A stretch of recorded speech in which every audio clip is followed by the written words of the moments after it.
Hi guys, so this is the finished product of my homemade gluten-free chiffon cake. So fresh from the oven. As you can see, the texture is very fine and even, and also there's no crack, so that means this is very successful. Thanks guys.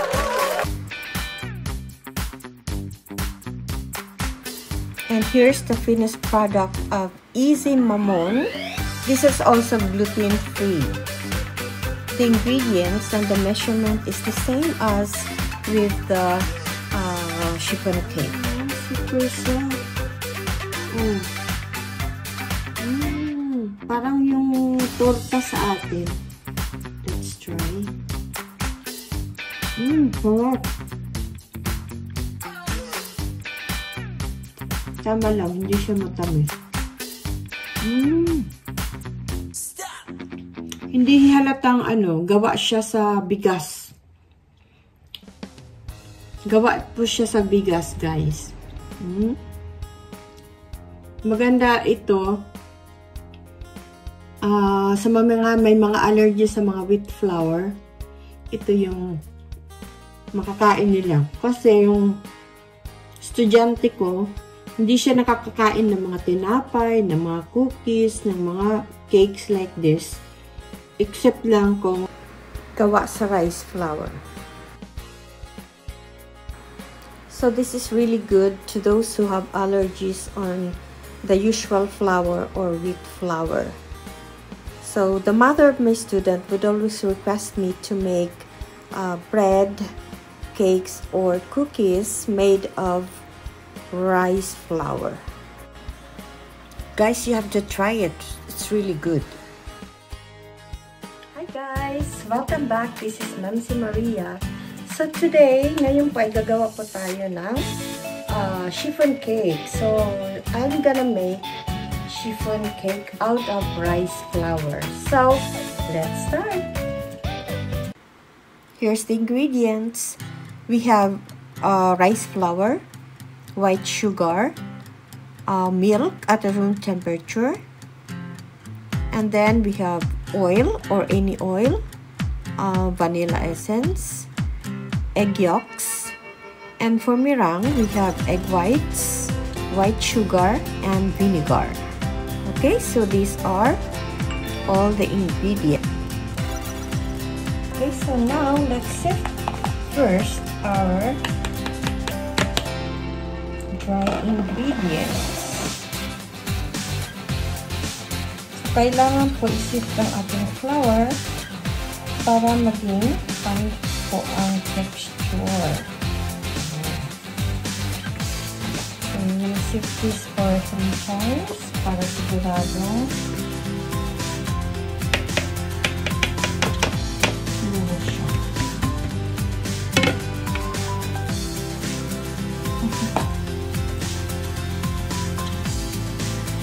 So guys, if you don't want a gluten-free chiffon cake, of course you can always use the usual flour or cake flour.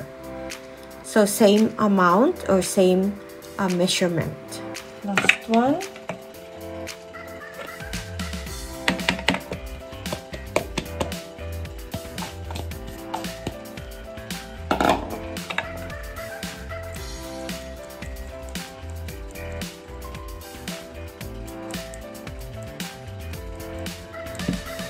Alright. So now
since I have food processor, it's easier for me to make a meringue. Just put the egg whites into it, and then you just turn it on for about 5 to 6 minutes, and then that's it. It's easy. It's fast and easy. As you can see, the egg whites is getting firm and frothy, so this time we can add the vinegar and add the sugar gradually. So why I added vinegar? Because it helps hold the firmness of the meringue. Okay. If you have cream of tartar, then it will be fine. I think this is okay now.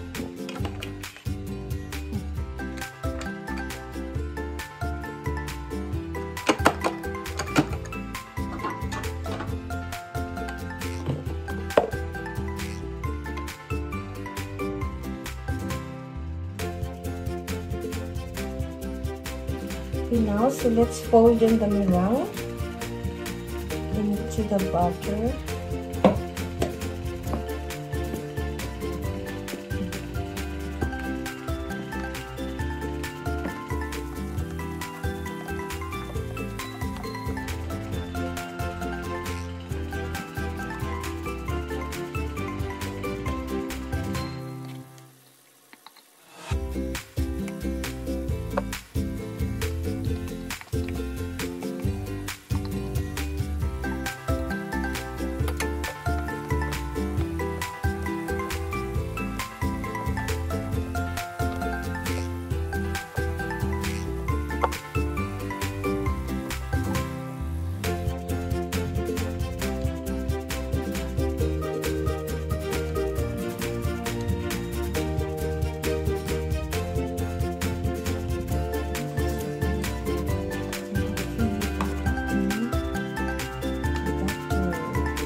Now this is ready for baking.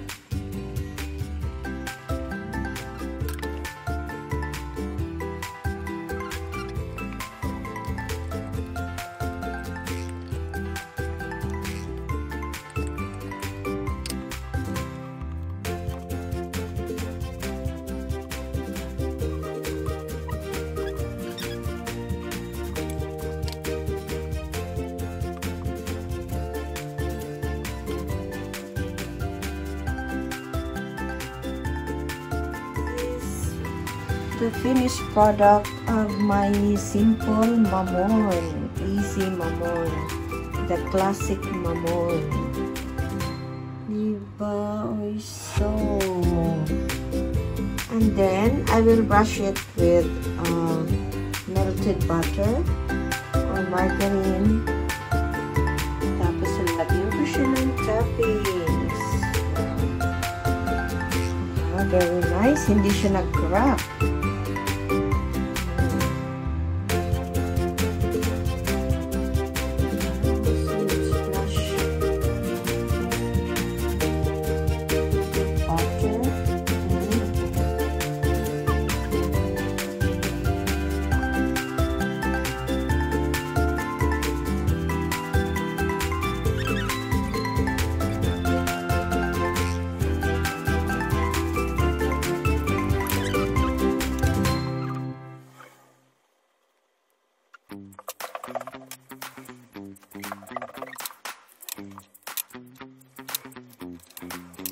this is it, guys.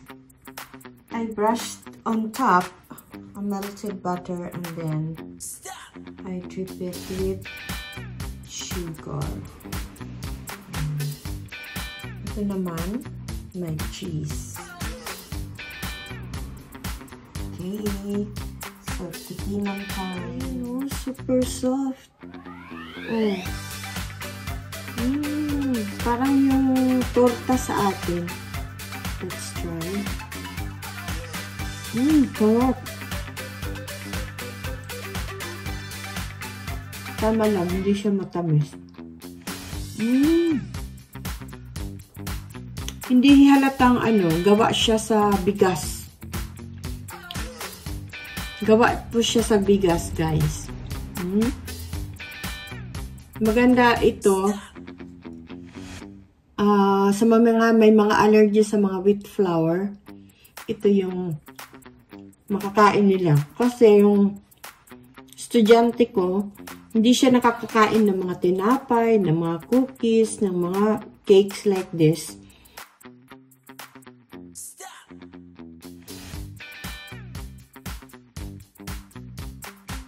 Sarap.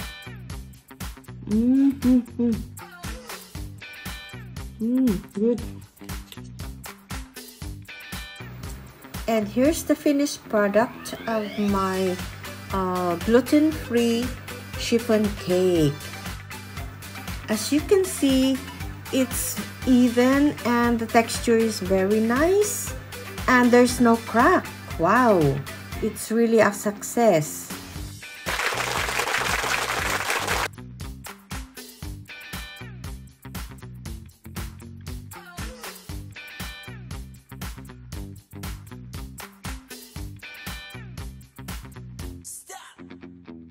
Shout out po muna tayo sa ating mga friends na sumusubaybay at mga nagko-comment, nagla-like sa video.